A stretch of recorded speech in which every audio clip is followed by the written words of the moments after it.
Only thing that matters is how far you can do a throw in. If you can throw the ball over 30 yards, you're an automatic starter on my team. All right.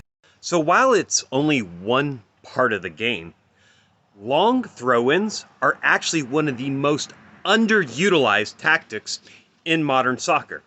And while my most recent example is from an American player, Weston McKennie for Leeds United, he got an assist from a long throw-in last weekend, I actually think it's the English that have done the most to legitimize the long throw-in as a legitimate and effective tactic in soccer.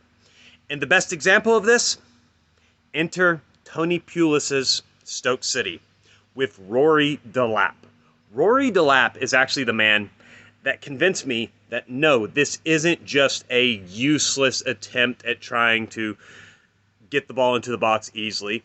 He showed that you can actually utilize the long throw-in as an extremely effective weapon, and he was brilliant at it.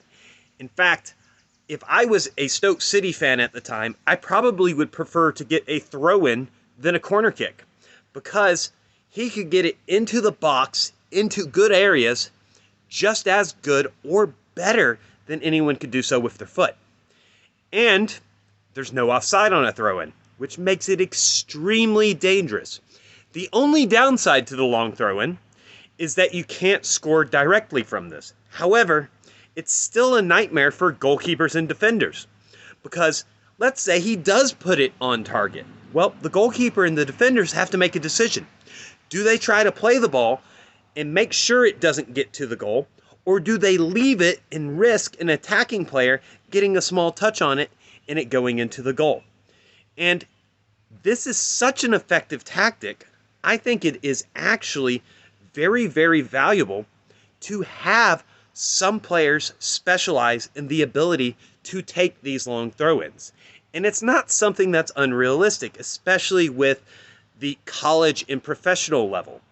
You could have players that work on producing power, take some advice from competitive throwers on how to throw the ball further, and actually work on it and learn the technique to throw the ball into the box, because you now have an extremely effective weapon, and if you have anyone who's good in the air, you're probably going to score some goals from it. So no, the long throw-in isn't some useless idea. It's actually an extremely effective idea, and more teams should try it.